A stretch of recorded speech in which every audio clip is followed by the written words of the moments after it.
A mountain of dirty laundry. These bed sheets, many saturated in urine, will stand here for days. When they're finally moved, the stench in the laundry will be almost unbearable. You can see yourself that there's a fair amount of work to tackle. This is work that's not going to be tackled for quite some time because it'll be several days before we get to the bottom of this pile. And when we do reach the bottom of the pile, it's going to be a mould will be forming on it. And it will be virtually impossible to clean. This laundry serves one of the largest hospitals in the National Health Service. But there's neither staff nor money to do the job properly. As a result, hundreds of handicapped patients don't even wear their own clothes. Tonight, World in Action reports from this hospital where 1,000 patients live in overcrowded wards and are denied proper care and basic comforts. And we examine the crisis in a second hospital where years of deficient care have brought tragedy and even death.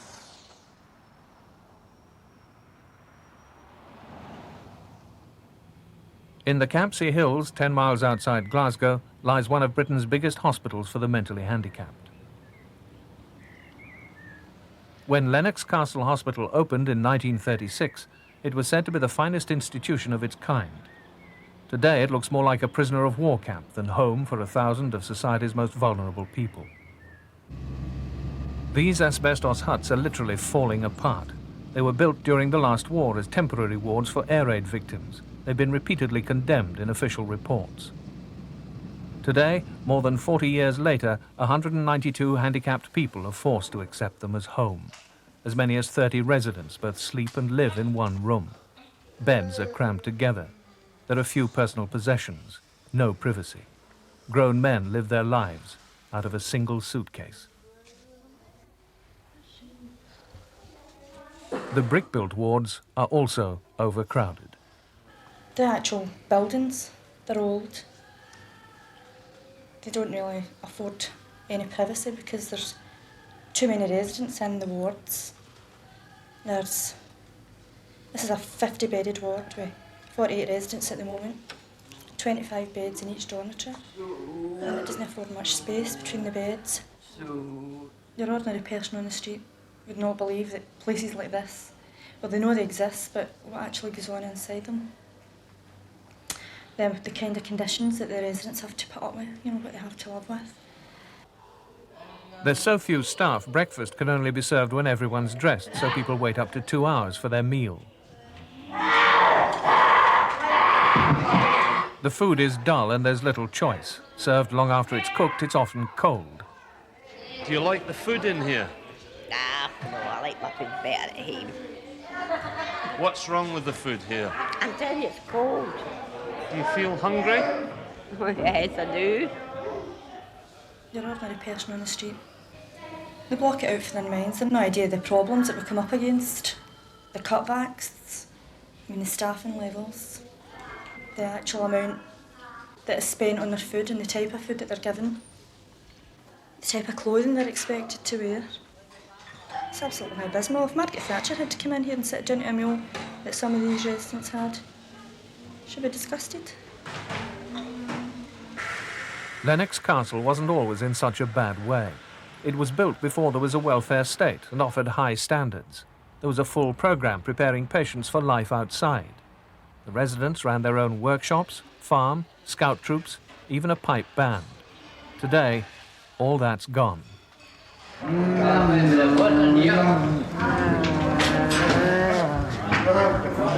Mealtime in Villa 15.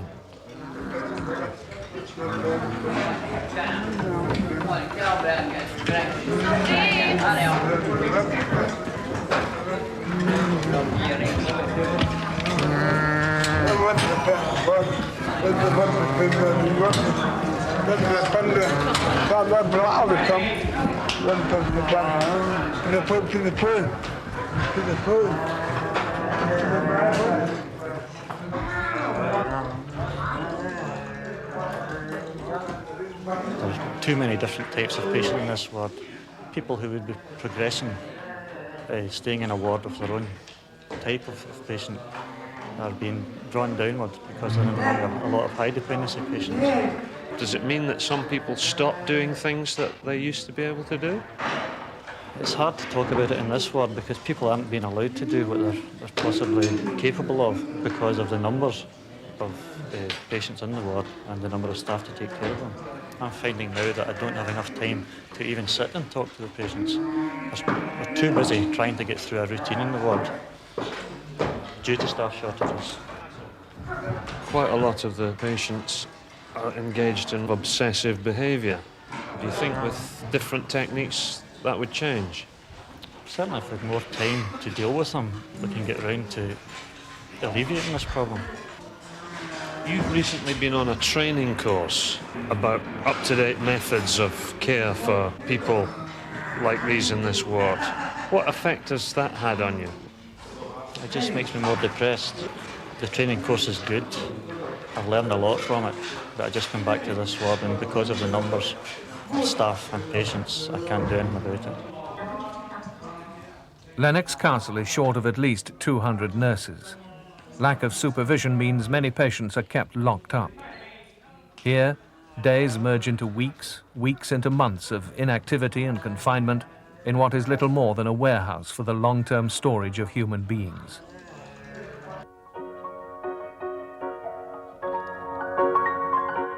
But even at Lennox Castle, it's possible to catch a glimpse of a disabled person's potential. Once a week, Ronnie leaves Villa 15 and works with Jeanette Montague, the music therapist.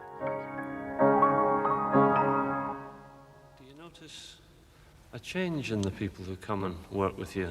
Definitely, yes. In some cases, quite a dramatic change, and in others, it's a fairly long course of treatment.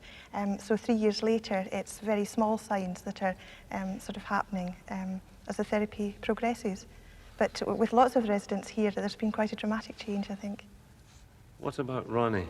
How has he changed in the time you've worked together? Ronnie's become a bit more sociable, which was one of the aims of the therapy. When he came at first, he tended to be very much of a loner, quite withdrawn really and isolated and didn't relate well to other people who also came to music therapy. I've had limited support from the doctors and very little support from the administrative sections of the hospital. Really very little support overall, and it's been extremely difficult really to provide this kind of a service in this setting. How much of a change do you think there would be in the patients at Lennox Castle if there was a big programme of the kind of therapy that you and others do? Absolutely enormous. I can't tell you how much of a change there would be. It would be absolutely fantastic.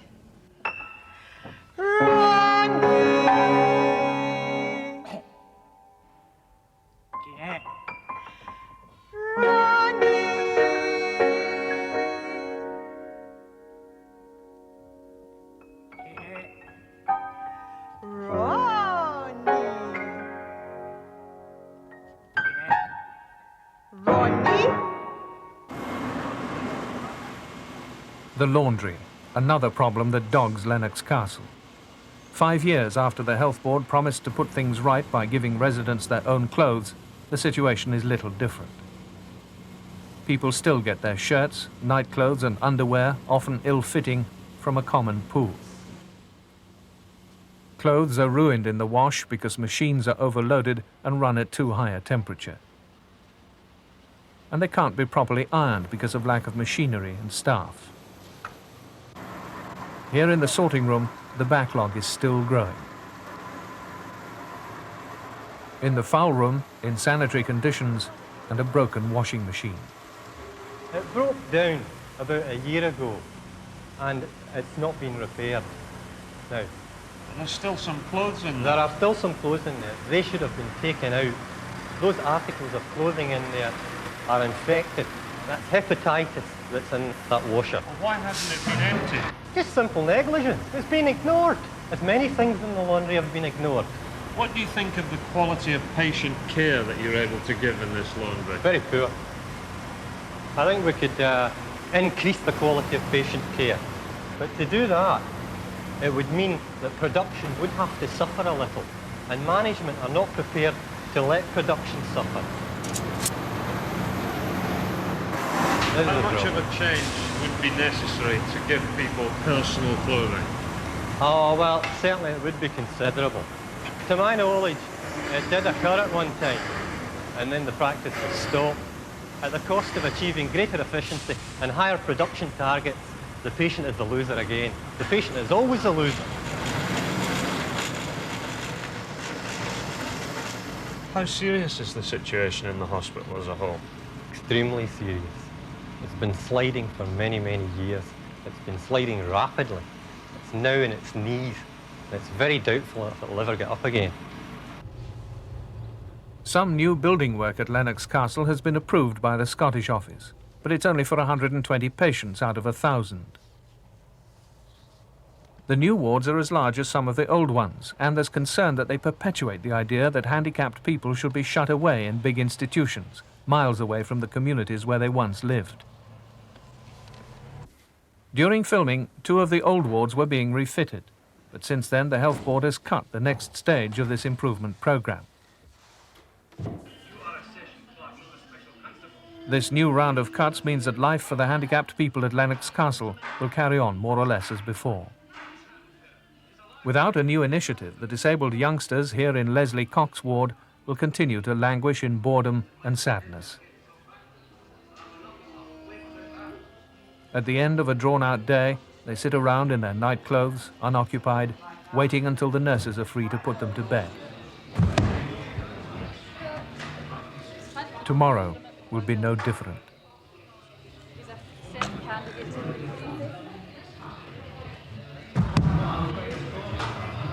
Why has Lennox Castle Hospital been allowed to get into such a bad state? I think that generally speaking, you've got to accept that things are changing, that there's a complete change in the outlook towards the mentally handicapped. I accept some of the allegations you're making. I don't accept that we're unsafe on nursing numbers. But I do accept that we have overcrowding in wards and other problems of that sort, and it's really a question of time to put this right. How long will it be before all patients at that hospital can wear their own clothes? Well, I wouldn't like to predict a particular timescale. I think there's a lot of things, as I say, that need to be looked at and are being looked at so that we get towards what we should have and which we don't have at the present time. Are you going to make more money available to improve conditions at the hospital? Very difficult at the present time. This board is suffering very severe cash shortages. The fact of the matter is that we were very considerably overspent in our last financial year, and we have to find specific savings. We are under statute bound to live within our cash limits. We would love to have a lot more money, and then we would do what you would like to see being done at Lennox Castle. Where would that money come from? Alas, it has to come from the government. Like many of the patients in hospitals for the mentally handicapped, this 86-year-old woman should never have been put in one in the first place. Lizzie Forsyth has had her life taken away. At the age of 12, she was put in the Royal Scottish National Hospital and left there. The reason? Her father had been killed in a coal mining accident. She came out 73 years later. Last year, for the first time, she got her own room in an old people's home in Callander. It was awful. 73 years I was in the hospital. It was awful. I didn't get as much freedom as down there. I didn't get out in an afternoon unless there were nurses at your back.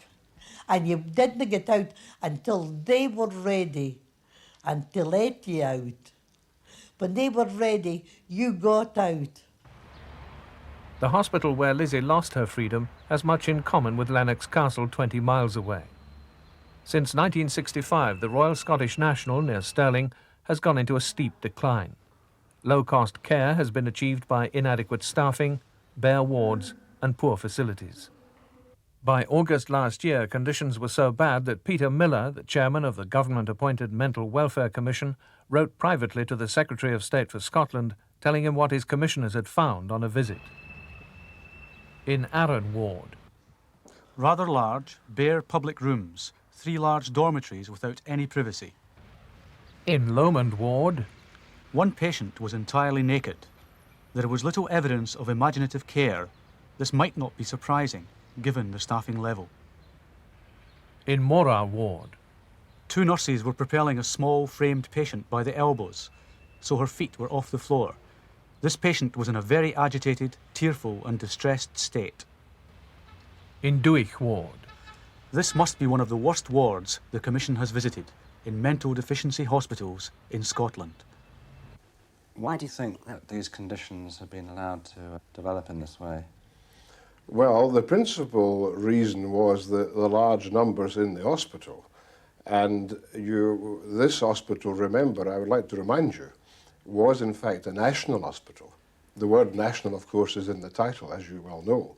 And therefore, this hospital took in patients from all over Scotland, right over the board. And therefore, we had a greater amount than what we might have done if we were a local hospital. And there was a period when it was thought that perhaps it was right for us to take them in, especially people with special behavioural problems. Are you satisfied with the living conditions and the standards of care for the patients in the hospital today? I'm more satisfied than I was some time ago. Things have improved a lot. The standard of care, I should hasten to add, has always been good. The extent of the crisis at RSNH has never been made public, yet inadequate staffing levels have contributed to the deaths of patients. The first death World in Action identified took place in Duich ward in November 1980. Alec Chalmers, a 20-year-old epileptic, had a fit. He was alone in the bath and drowned. At the time of the death, the ward was severely understaffed and the patient unsupervised. One death led directly to another. John Finney, the nurse in charge of the ward, was so troubled by the drowning that 2 days later he took his own life. None of this need to have happened if there had been adequate nursing cover in that ward. On duty at the time this incident happened, there was only 3 nurses, and this to look after 60 patients. How did the patient manage to get into the bathroom? Well, the bathroom door is normally locked for safety reasons. On this occasion, the lock was defective. This had been reported on 3 previous occasions, and this had failed to be rectified and repaired. Another death happened in August 1983, here in Eck ward, home for some of the hospital's most disturbed residents. A patient, 44-year-old Malcolm McGregor, became disturbed after an argument at tea time. He was restrained, face down on the floor, by 2 nursing assistants. One of them put his knees on Mr. McGregor's neck. The method of restraint was unsafe, and neither nurse had been properly trained to handle disturbed patients. Within seconds, Mr. McGregor had died of heart failure. A police inquiry was held, but there was no inquest or fatal accident inquiry. Today, some nurses still work in Eck ward without adequate training. There had been only 1 qualified nurse on duty, but as is normal practice, and still is, this nurse was away at tea, out with the ward. This then left only 3 unqualified nurses on duty in this ward to deal with this entire incident. It still exists that active training in dealing with violent or potentially violent incidents, or indeed dealing with restraint of patients in difficult situations, still does not take place, and is still not actively pursued in this ward or any other ward. This weekend, we confirmed that more patients have died suddenly at the Royal Scottish National Hospital in the last 8 years. In December 1978, Eric Arthur, aged 33, choked on his food in Lomond ward. At the time, 3 nurses were said to be working with 60 patients. In May 1983, Robert Hughes, aged 59, was found with a broken neck in Cumbray ward. Only 1 nurse, it's claimed, was on duty that night, covering 45 patients in 3 dormitories. 22-year-old Stephen McGuinness was put in RSNH at the age of 7 after his father died in a car crash. He has bitter memories of Eck ward and its isolation room. Well, they flung me in the box room naked. Then they started booting me up and down the place, throwing me wall to wall. It was really brutal the way they treated me. The way they threw me about was unreal. You wouldn't have liked it yourself. If you were flung in that box room yourself and thought the way I was getting treated, actually getting kicked, punched, booted, thrown about the place. Since the Mental Welfare Commission's visit, The authorities have produced a plan to rebuild parts of the hospital at a cost of £12 million. Will you tell them where my office is? Right. Have you got time to do that? Dr. Hetty Davis, a consultant brought in to advise on the problems at RSNH, rejects the plan. I do not agree with it. It pains me. That money should, without any doubt, go into provision in the community. I sit at meetings where we haggle over £100 or we can't do this because of shortage of money, and everybody knows there is a great shortage of money. And to spend that amount of money, did you say 12 million? On building hospital beds that I think will not be needed. First of all, we've got to accept that hospitals are not the panacea for persons who are mentally handicapped. We went through a phase over the years of building large hospitals and then filling them up.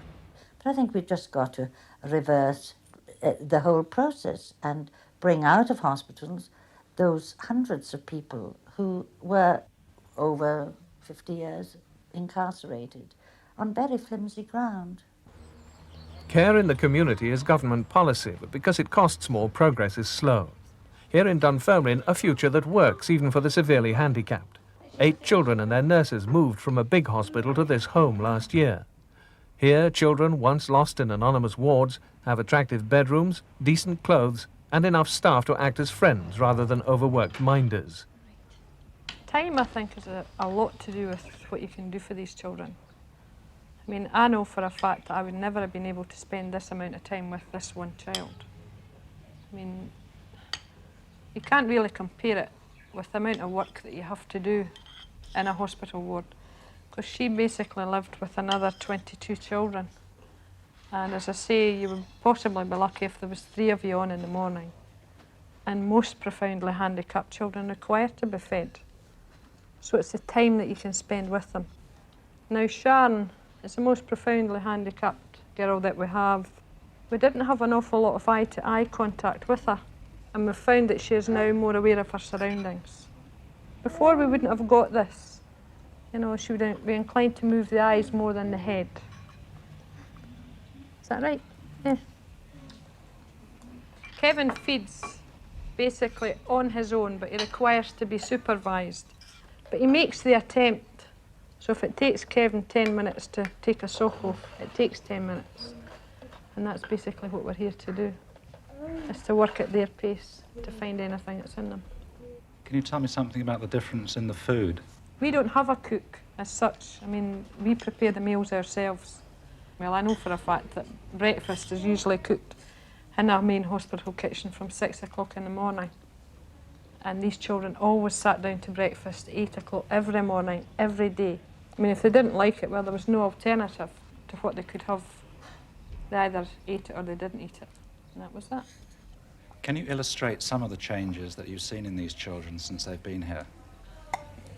Well, how they appear. I mean, all these clothes that they have are theirs. It's not taking out the communal, you know, cupboard. And what she's wearing today, you wouldn't see on somebody else tomorrow. They all have their own individual clothes. And even though I say she is profoundly handicapped, she's still taking with her key worker to buy the clothes. Do you believe in people having their own clothes in these big institutions? Well, in any of the institutions. Yes, I do think that's one right that people ought to have. And I think we've moved quite a long way in the health service from an era where that question would have been simply responded to in the negative, to where we're really making major efforts, and the hospitals themselves are making major efforts to move to personal clothing. See, we've discovered a situation at Lennox Castle Hospital where there's still communal underwear, communal pyjamas, and ragged clothing on severely disabled people. Well, I've been to Lennox Castle, in fact, as I've been to the RSNH, and I can't say I've exactly seen the kind of conditions you mentioned, but I accept that you came across them. I could equally take you to other hospitals in Scotland where they have really made terrific efforts on personalised clothing and run a splendid personalised clothing service. I think we do have to move as quickly as we can to personalised clothing. Would you accept that the situation at Lennox Castle is untenable? I think there are problems in Lennox Castle. I don't deny it. There are problems we've inherited from the past. large number of patients in what is an unsuitable, in many cases unsuitable surroundings. We're reducing the number of patients, and that trend will continue. So your message is you're spending enough money and the situation is satisfactory as we can hope it to be? Situation is that it is improving. It isn't satisfactory. If it were satisfactory, we wouldn't be continuing to spend more money and planning for more spending and more development into the future.